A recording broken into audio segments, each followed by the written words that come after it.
네, 반갑습니다. 지니포럼과 함께하는 2020 베터투게더토크 사회를 맡은 아나운서 이도경입니다. 2020 베터투게더토크는 금융의 공익적 가치에 대해 국내외 연사와 활동가들의 지식과 지혜를 나누는 자리입니다. 앞으로 약 3시간 동안 소셜과 금융의 만남, 더 나은 미래를 주제로 지속가능한 금융 생태계 구축을 위한 전문가들의 지식 토크와 창의적인 소셜 임팩트 아이디어 발표가 준비되어 있습니다. 이번 2020 베터투게더 토크는 코로나 방역 수칙을 준수하여 무관중 온라인 중계로 여러분과 함께하도록 하겠습니다. 끝까지 시청해 주시면 대단히 감사드리겠습니다. 그럼 본격적으로 지니포럼 베터투게더 토크 시작하도록 하겠습니다. 첫 번째 코너는 블록체인의 사회적 가치를 주제로 3명의 해외 연사와 화상으로 토론하는 패널 토크입니다. 패널 토크 진행자 제이미 문을 소개합니다. Hello everyone, welcome to the Better Together talk. I'm Jamie Moon from World Culture Open. Today's talk is brought to you in partnership between the World Culture Open and the Presidential Committee for the National Balanced Development of Korea, as well as National Pension Service. Many people say that the post-corona world it looks so much different from before. Indeed, the pandemic is changing the dynamics of our society from the core, from the way we lead a daily life, the way we educate, the way we operate business, to the way we keep life, health, and happiness. Moreover, the post-pandemic economy is predicted to be gloomy. Many big and small-scale social innovation projects are contemplating on the new impact strategy to sustain their social good missions. And today, we have 3 amazing experts to share their views and insights about the transformation of social impact world in the post-corona era and with the context of blockchain technology. First, we have Minister Audrey Tang, known as a famous programmer / hacker, and now serving as a digital minister in charge of social innovation of the entire Taiwan. And the official title is a minister without portfolio. Doesn't it already sound so cool and innovative? And recently, the minister was featured many times by international media for developing a creative mobile app for facial masks distribution and has succeeded in controlling the pandemic chaos. And we will hear more about it during the minister's talk. And next, we have Sir Marc Lejour, the Vice President leading Capacity and Innovation Readiness Initiatives at the Information and Communications Technology Council in Canada. He's also an entrepreneur who has worked in various private IT companies that are leading the 4th industrial revolution, such as Cisco Systems, Savoir-Faire Linux, and Consensus. He's a well-known blockchain expert and educator, helping people and organizations transform and innovate. And when I was taking a course with MIT for blockchain technology and business innovation, we studied with his article on Medium about social innovation and the blockchain. He chairs the advisory committee for the Blockchain Developer Certificate at George Brown College, the first of its kind in Canada, and he is also serving on the board of multiple non-profit organizations in the tech industry, such as La French Tech Toronto, Collider X, and etc. And next, we have social entrepreneur, Ms. Audrey Joy Tan from Singapore, the co-founder and dream architect of a wonderful social enterprise called the Play Mula, who helps community, companies, and organizations equipped with the skills, knowledge, virtues, and tools to make discerning decisions around difficult topics like money and mental health, with a goal of raising a generation to live a flourishing life to one's full potential. What a lovely vision. And Audrey is also a co-founder of Circles of Angels, a blockchain platform that tracks impact for social entrepreneurs and funders, a very important process in the social innovation ecology. Her experience in tech began 10 years ago with online commerce. As part of her stint in Silicon Valley, she rallied product marketing and business development, which was later acquired by Skype. Amazingly, she is also an aspiring musician who sees the creative arts as a powerful force for transformation and change, which I agree 100%. And in 2017, she was named an Edmund Hillary Fellow, which recognizes individuals contributing to the global impact space. Though Minister Tang couldn't join us live due to the public service schedule, I'm happy to welcome Mark and Audrey joining us here today. Hello, Mark. Hello, thanks for having me. Hello, Audrey. Hello. Yeah, thanks for joining and welcome. The Thank you. keywords for today's Better Together talk are social impact, money for social good, and the blockchain. And why blockchain? Because we see the blockchain as the next internet kind of thing, general purpose technology that will be affecting our work, maybe in a very positive way for social good missions to become a new normal, maybe from a very near future. And as I study more about the blockchain technology and its application cases, I can see that the technology carries very important social characteristics, such as empowering the individuals in the network, as well as fostering the collaborative and sustainable community through its trust-based consensus algorithms and in a culture of decentralized and transparent governance. So basically, it fits so well with the goals and means that many social innovators are aspiring to. So after much contemplation and study, World Culture Open is also drawing a plan to integrate the blockchain technology into our Better Together social good platform, coping with the post-corona world. But first, I'm very curious, and I'm sure many of our audience will be also, so I want to ask this question to both of you. How has the COVID-19 pandemic affected your work?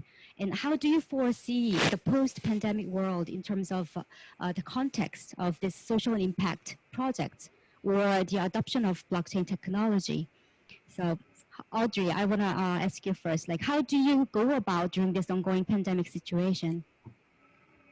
Thank you, Jamie. Thank you so much for the wonderful introduction as well. I'm really glad to be here. Hello, everybody. So in a post-pandemic situation, one of the things that we found that has been really helpful for us is also a focus on flexibility.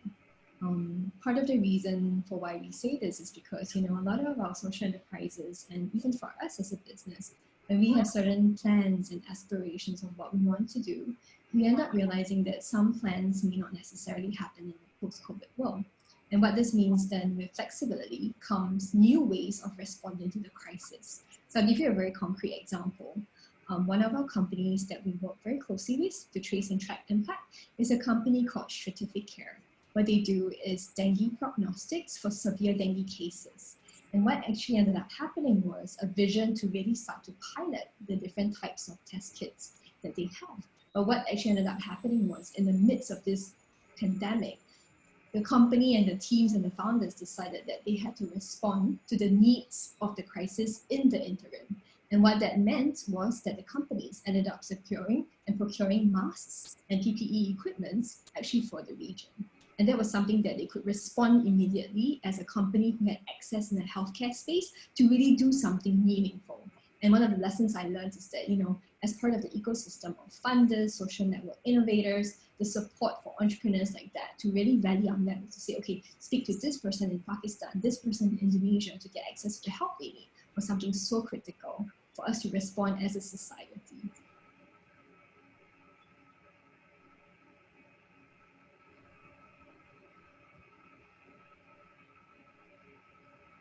So that's one of the things that we learned as part of the post-pandemic world. So responding with flexibility, responding to the needs at the present moment, this is something that we learned.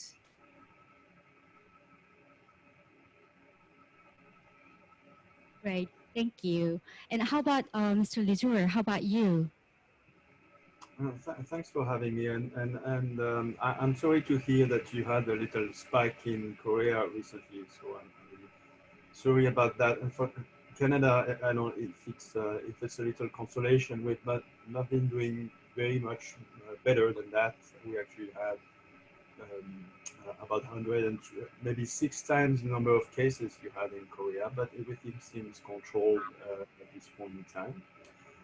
For the ICT sector, the pressure and the amount of work for companies and organizations in the ICT sector have been tremendous because with the confinement and everybody having to work from home and juggle their lives within the perimeter of their own apartment or little house, technology has been key to continue economic activities, social activities, and people have discovered that we can do a lot of those things from home, including leisure. So there is a whole new economy that's being created, for example, learning music or for having your kids learning music at home remotely. So it's been as much as a challenge as an opportunity. And for a person that's been motivating organizations and individuals to adopt technology to be more productive and to live, play, and learn more fully. I think we've been well served with this challenge. Now I think now the challenge is to actually cope and get to create a future that's more promising in terms of equity and environmental, and see if we can use these lessons to build this new world post-COVID.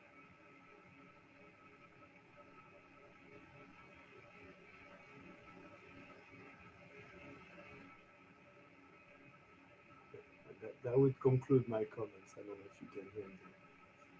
Yes, thank you so much. Indeed, I really fulfill with both of your comments and the situation that you just described. And continuing the discussion, as of World Culture Open's case, based on our network of thousands of greater good practitioners who are harnessing their own talents and passion to make our society a better place, we are planning to launch a Better Together network where these practitioners can engage with each other online using various programs built on the platform. So we believe blockchain is a great technology for this platform or any other projects where social innovators around the world will be able to exchange ideas and goods. So for example, like an artwork or mindfulness training course somebody that developed, or eco-friendly design products, or even used laptops or creative ideas. So we can collaborate and share talents for projects with each other to both sustain ourselves and also realize our own social missions. And I want to ask this question, like, what would be the most important blockchain-based features that we can load on the platform? And are there any model cases that we can learn from?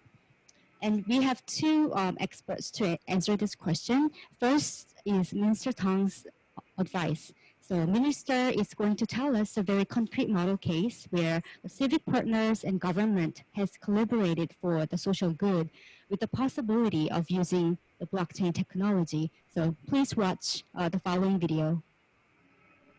Hello, I'm Audrey Tang, Taiwan's Digital Minister. I'm really happy to be here virtually for a few minutes to answer the question, and I quote, what would be the most important blockchain-based mindset that we can load on the civic platform? And are there any model cases that we can learn from, unquote. To me, blockchain is just one way to realize a distributed ledger. So I'll be speaking about distributed ledger technology and the mindset about distributed ledgers. One of the most important measure technically in Taiwan during the coronavirus is the mask availability program. When we ration out the medical masks, we make sure that people around Taiwan, an island with more than 23 million people, they trust their neighborhood pharmacists, and they serve as the frontline people who make sure that people can present their national health insurance card, which covers more than 99.99% of citizens and residents, and then they can get some masks. Nowadays, every 2 weeks, an adult like me can collect 9 medical masks each 2 weeks from nearby pharmacies. If you're a child, you can collect 10 per 2 weeks. But how do we make sure that when we're ramping up the mass production from 2 million a day to 20 million a day, the distribution is fair across all the different islands in Taiwan? Well, we made use of distributed ledgers. There's a civic technologist, Howard Wu Jianwei from Tainan City, that worked on the mask availability map even before we started real name-based rationing. The idea is that for each spot that sells the mask, people can voluntarily report whether it runs out of the stock or whether there's still some mask available. And what we have intervened from the public sector is kind of like reverse procurement. We see that this visualization is really great, but relying on people to type in the numbers themselves can often lead to time-lagged results. So we committed to work with each pharmacy to make sure that their real-time stock is published every 30 seconds at a time. And so when we publish something every 30 seconds, something magical happens. Instead of if we publish every day where you have to rely on the trust to the government, publishing every 30 seconds is the government trusting the people. There's more than 140 different tools, including availability masks, chatbots, voice assistant, trend analyzers, and so on, that shows all these numbers so that people queuing in line can keep each other accountable, similar to how the nodes operate in a distributed ledger network. And so if I queue before someone, that someone can check on their map that after I present my NHI card and collect 9 medical masks, the level of medical mask store in that particular pharmacy actually decreased by 9. If they refresh the mask map and then see the number rather increases, they will call the toll-free number 1822 right there and reporting something is wrong. And so every 30 seconds, everybody gain a little bit more mutual trust, not only to the pharmacist, but also to the NHI system where you can ration out those masks. And another person from Tainan, Finzhen Kiang, Jia Mingzong, worked with civic technologists in South Korea when a month afterwards, South Korea introduced their own mask rationing system. The map from Tainan is one of the visualizations that actually gets used for the South Korean people. And so I think the most important feature in this is that the Minister Chen Shizhong is committed to weekly iterations. So instead of just facing criticisms with a defending attitude, for example, when one of the opposition parties MP, Gao Hong'an, in the parliamentary interpellation, asked the minister, why do this independent analysis show that there's uneven distribution at a district level, even though it's pretty even on the county level? Minister Chen did not jump to defend the policy. Rather, he said, oh, legislator, teach us. And then we just changed the distribution algorithm the very next day. So Ms. Gao tweeted, actually wrote on Facebook, publicly saying yesterday's inquiry become today's improvement. And that is the spirit of collaboration and shared talents for projects that can grow and sustain themselves. Of course, mask availability is not the only thing that we map using distributed ledger inspiration. We also measure the air quality using the air box, water quality with the water box, so that people who are school children can learn about data stewardship and data competence, not just literacy, from a very early age. And because there's tens of thousands of those citizen science sensor stations, they can work with the Environmental Protection Authority as a data collaborative that bargains for example, installation of their sensing network in industrial areas and science parks. It turns out that we own the lamp in those science parks so that we can together build a civil IoT system. So for more information about the counter-coronavirus, please go to taiwancanhelp.us. And for more about using distributed ledger to, for example, manage a clean ocean and mountains and water quality, please consider visiting the presidential hackathon.taiwan.gov.tw. Thank you for listening and live long and prosper. Yeah, thank you, Minister, for taking time to answer and share the wonderful case story of Taiwan. So I'm now handing over the mic to Mark. So Vice President Vizur, could you share with us your insight on this topic? Yeah, for sure. So can I share my slides? Yes. So let me share my screen now. Just going to take a second. All right, so to share my thoughts with you a little bit here about the features and the mindset of blockchain, I thought I would go a little bit to the definitions of social goods and the tenets of blockchain to set the stage. First of all, I wanted to give the link here for a study we've done in Canada that I must have mentioned earlier. So social, and I will be sharing that slide, of course, with Jamie too. So social innovation is the process of developing and deploying effective solutions to challenging and often systemic social and environmental issues in support of social progress. So when the industry really started a couple hundred years before, a lot of focus has been given to the economics and to the money aspects of things. In more recent years, people and even industry has put more attention to the other effects as to what is the impact of industry on the people, on the environment. And there's been a number of trends and innovations in terms of reporting the impact and trying to measure the output of the company in terms of social, economics, but also environmental. But of course, social innovation is not new. It's been done for thousands of years before it was something taught in business schools. And in the IT industry, which I'm taking a little bit of that focus for a moment, and I think that would also help illustrate for other industries. But our focus at ICTC is mostly ICT, which is information and communication technology. So a lot of this is software, telecommunications. So it's interesting to remember that when computers started to become used, it was mostly in the military and university. So it was born of the culture of sharing, of science, of peer review, of collaboration.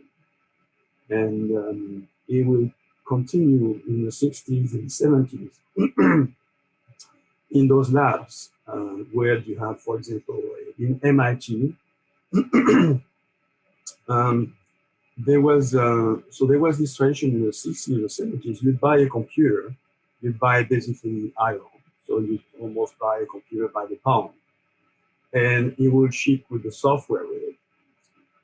So in the 70s and 80s, you have this individual that is now famous for having founded the Free Software Foundation and the new foundation with Richard Stallman, that basically started one day to understand why he could not connect a printer to the computer, like he was doing. Basically, a computer scientist was a mechanic in a way. He could take different parts and connect them together. And he couldn't do that because he didn't have access to the code. Because the builder of the printer didn't want to share the code. And after quite a bit of a quarrel, they managed to get the code, but he was not satisfied because he has an ethical problem, because he was forbidden to share that code. In the 80s, we started to see a lot of packaged software industries where people were prevented to share code in order to avoid or to create a source of revenue for the company, which is certainly important, but at the same time also depriving people to really understand how machines work and to contribute to build upon existing software or existing knowledge that was there, as it had been done for centuries before. Like in the university and peer review system, that's what you do. You build upon the previous researchers and you grow the body of knowledge.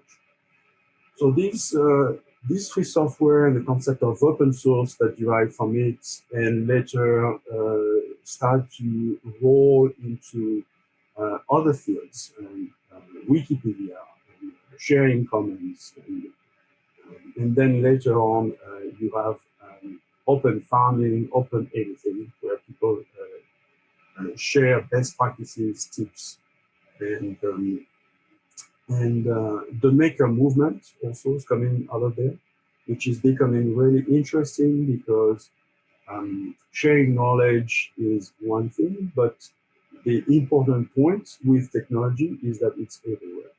So when you have a fridge, you have a microwave, you have, like the minister was saying, you have even a lamppost in the street. Well, there are IoTs, there are circuits, there are mini computers in those objects of everyday life. And I'm not even saying in the phone, there might be a dozen computers or a dozen circuits in the phone that all do different things.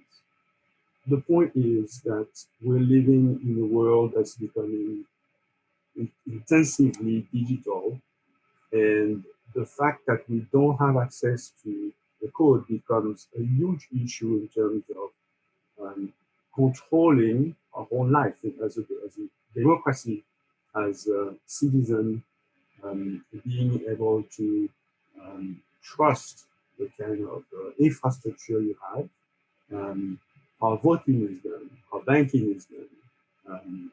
It's becoming a major playing field. Today, through the COVID-19, interestingly, we've seen that a lot of the major companies in the world gobbled pretty much half of the NASDAQ index. And you really wonder what the dream of the internet, which is a decentralized network of computers, where you can have your computers under your desk, connected to the worldwide network, get your IP, and start sharing with anyone in the world. Fast forward 2020, there is a lot of question marks as to how decentralized this world is really today, as compared to centralized to the hands of 5 companies or so. So that's really important. And when I look at the Better Together project, it's very inspiring because we have the tools today. We have a lot of software already today. And the barriers of entry are very low today, as the price of hardware, the price of sensors, the price of computers, the price of cloud computing has been is extremely low, never been as low, and continues to go down exponentially, lowering the barrier for everyone to contribute.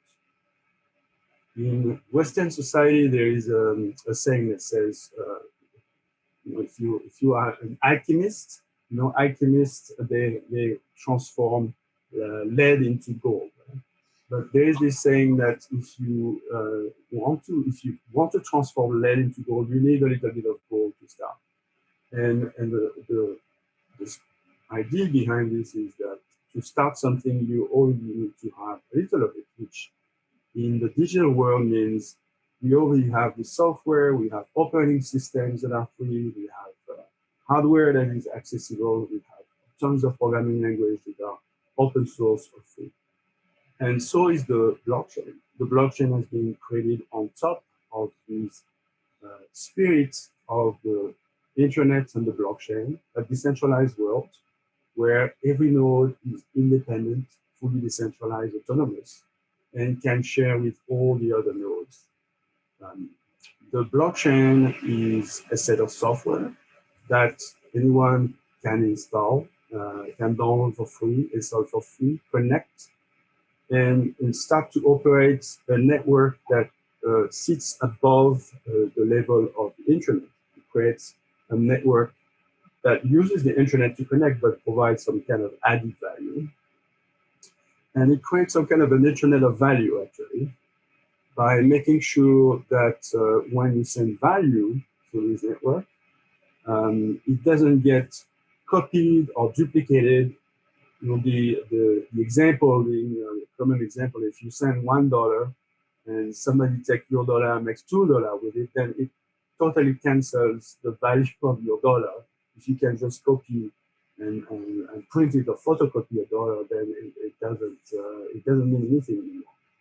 And the blockchain is that technology that makes sure that you can keep track of where that dollar or whatever other currency or pound of gold or pound of silver or whatever that is accounted for. We know where it is, and all the nodes in the system in that beautiful network that is the blockchain agree or can agree to some degree of certainty about that fact or that truth.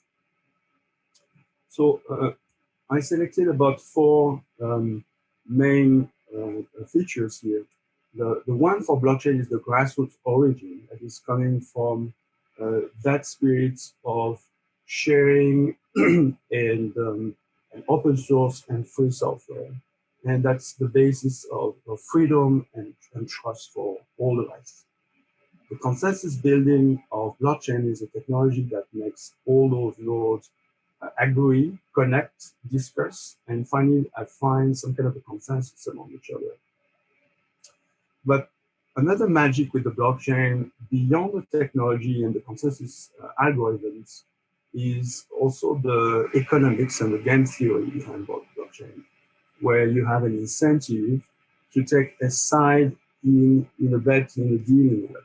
In a typical public blockchain, you have miners, for example, or validators that are there just to ensure security of the network. So they have no interest, for example, in using it at this point, but they are there they retrieve some benefit, they're compensated, but they're there to provide security of the network.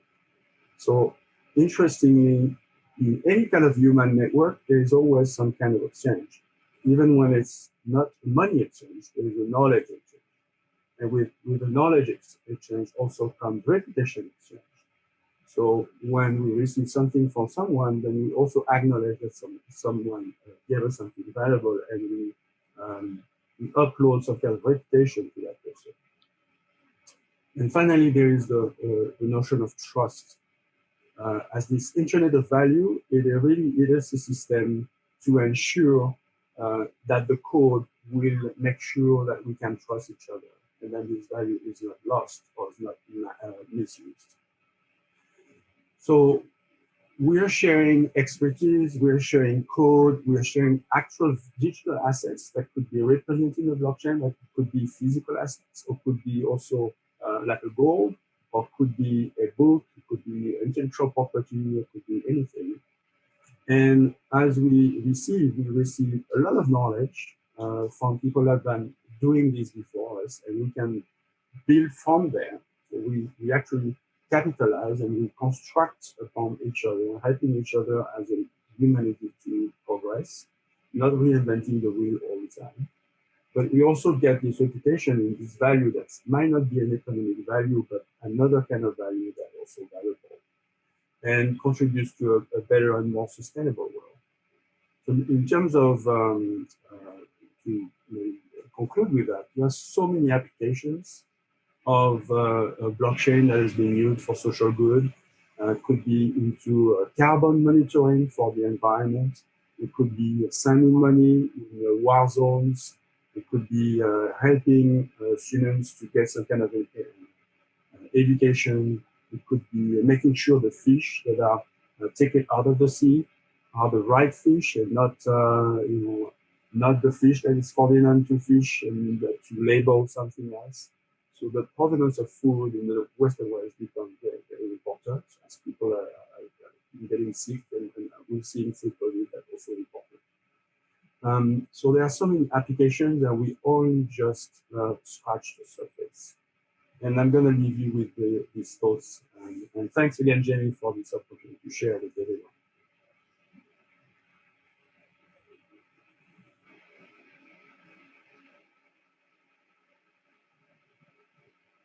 Yeah, thank you, Mark. Such a meaningful insight to keep in mind for many social innovators out there to picture and draw the blueprint of our coming future. And Audrey, like now at this point, we want to ask a very fundamental question maybe, and it is, what would be the key features that blockchain for social impact investors are seeking from the social good projects? Like what kind of advice that you can provide to the potential project partners? Thank you, Jamie. Thank you, Mark, also for that wonderful presentation. I learned a lot in the process. So let me share my screen at this point.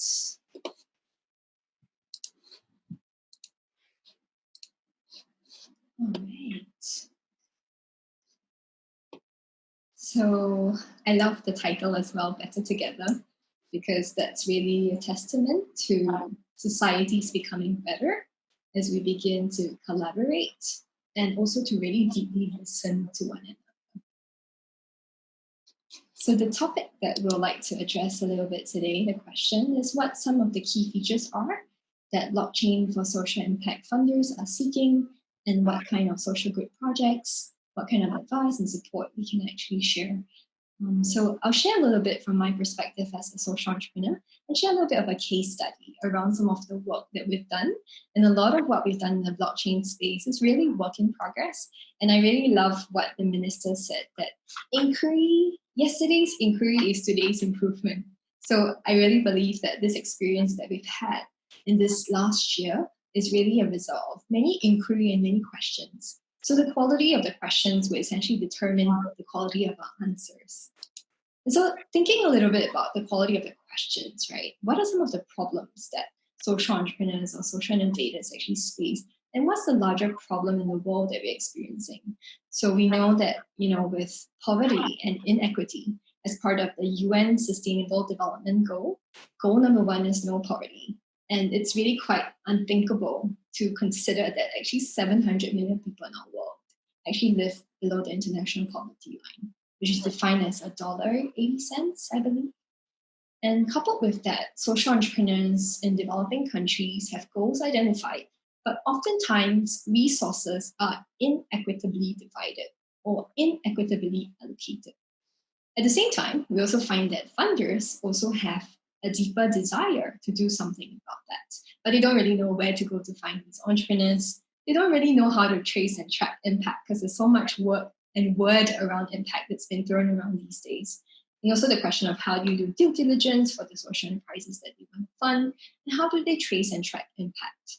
So in a nutshell, some of the learnings that we've had over the past few years is responding to this question of the problems that we see to figure out ways in which we can make impact funding more accessible, powered by blockchain technologies, to really enable social enterprises to flourish. So I've just prepared about a 2-minute video, and then I'll go into some details about some of our learnings as well. Circles of Angels is a transparency platform that makes impact funding accessible. We enable social entrepreneurs to grow, flourish, and impact local communities. Today, over 700 million people live below the international poverty line. They are socially and financially excluded. Social enterprise have goals identified to tackle the SDGs, but still need access to mentorship, financing, markets, and values-aligned capital. Today, one of the biggest challenges is around impact financing, where even with money that's been invested by funders, people don't really know what the true impact is at the end of the day. Impact funders would like to get greater clarity to seeing how their money has impacted local communities. Our solution is a platform to track, visualize, and map the use of funds with transparency of the entire impact funding journey. Impact data is tracked on-chain and cannot be manipulated and fudged. We leverage blockchain and smart contracts to show as proof of impact how funds are used. From the project conception, the use of funds have to be well defined by the social entrepreneur, detailing down the impact milestones, the proof of impact, along with the assigned budget, along also with the review criteria. Each impact milestone is clearly listed and defined. Between all stakeholders, we too on Circles of Angels have external auditors who are ready to define and verify each milestone accomplishment. Thank you for journeying with us through this platform. We hope that you too will sign up and learn more about how you can be part of the impact funding journey to create greater transparency and greater clarity of impact in local communities.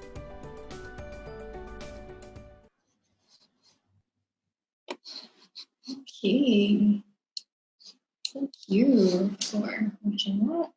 And so I'd like to go into a little bit more detail now, also specifically around the question, what are some of the key features that funders may be looking? And this is really from some of our experiences working with entrepreneurs and working with the ecosystem of social innovators. founders. So the first that we see is really about the transparency of impact, right? Because oftentimes when entrepreneurs have got the funding, the question is, how are you using the funds? So we realize that there's an opportunity to create a system of also accountability that allows entrepreneurs to have very constant communication despite being in distributed kind of regions and continents. So another cool thing I think I learned also about this blockchain space that, listening from Mark as well, about the shared learnings and shared collaboration and shared expertise. The team behind this is also based in Argentina, and my co-founder is also based in Malaysia. So it's truly a distributed team and across different time zones. And in fact, even from a collaboration standpoint, we also find ourselves learning very much from the developers and the different people who would independently actually audit our code as well. The second thing that we've learned also is a focus on impact, and then finally on accountability, and then we'll go into more details around collaboration and mutual learning. So how are funds actually being traced and tracked? So allow me to explain a little bit more. So one thing I mentioned earlier is this sense of response to flexibility in the COVID-19 world. So this is an example of what we've developed with one of the entrepreneurs to trace and track how they would use their funds. And essentially what happened at the start of the pandemic was a need to review some of the impact milestones. And the sense of impact milestones here, which is what the entrepreneur defined, was to actually have 6,200 days of respiratory protection for adults and children. And the review criteria was to make sure that the masks that they would distribute would be listed on the e-commerce platform. So something that we learned here was that the impact milestones on the consensus stage allows the funders and the social entrepreneurs to have dialogue on what's the most impactful milestone that they need. And what you see here is just one example of a milestone. We actually have 5 different milestones, which can then be, from a consensus standpoint, be defined together with the entrepreneurs. So making it very clear also to who the person is in the organizations that's responsible for this milestone. So essentially, we're trying to make the whole process of impact tracking a little bit more clear, a little bit more transparent, and a little bit more open. Second thing at the same time is across the different companies that we've worked with in education, in healthcare, in textiles, we've also seen that there's a key need from a funder standpoint to focus on impact, right? So defining clearly if $20,000 have been deployed, then how many women or how many students can essentially benefit from this. So this is one example of what the platform can do, also to begin to articulate. I think first things first is to articulate that impact, right? And that articulation would help with clarity to see what essentially are the needs from the funders as well as the entrepreneur standpoint, what they're hoping to impact. And essentially what we do is that there's a constant communication with the entrepreneurs as well. And through the impact tracking process, if an entrepreneur would say, okay, one of our key goals is to ensure that we have a pilot, right? Can this actually be listed, articulated, and then later on be reviewed as part of that process? And then finally, one of the things that we found is that because of the support through the platform, to the tracking of the impact, the clarity of that, some of our entrepreneurs have gone on to raise further rounds of funding on their own, of course. And again, talking about the system of accountability, these are actual funds that was previously being kind of locked on the platform. So essentially, these are all stored on chain. So again, the data cannot be manipulated or fudged, and it's actually essentially verified. Going on to this system for accountability, what we also have is an opportunity for evidence to be updated. So for instance, if an entrepreneur would say, okay, I essentially would like to make sure that out of this $20,000 would be dispersed to students through FISA, what we call Future Income Sharing Agreements, to ensure that the students actually get access to financing to then go to school. One of the key things is to ensure that, okay, they have actually received all these FISA applications. And so as a result of that, from an evidence standpoint, they could actually review and possibly even kind of upload some of these evidences around the contracts. So these are ways in which we're trying to close the gap around the impact. And finally, one of the last things, which is something that I've learned as part of the process, I think that funders are also looking at diversity, diversity of talent, diversity of teams, the diversity of collaborators and people that we work with. So really a very colorful and very diverse team from around the world. And I also realized that one of the key things is around a shifting of the balance of power where capital is concerned. And what that means today is that, funders don't necessarily always have to dictate where the companies are going. But, through these systems of accountability, funders and entrepreneurs are essentially able to then have deeper collaboration, communication not only when things are good, but when things are challenging as well. And also seeing how, companies between companies can focus more on purpose-led collaboration. And also, Mark mentioned about open source. We as an organization have our code actually open source as well. So you can find the code that we have on GitLab. With that, I believe that is it. And just a very diverse team as well. Thank you, Jamie. Back to you. Thank you. I really love the concept about the value of the diversity for the social impact project as well. And also the Mark mentioned about the 4 pillars of the blockchain, the feature, maybe the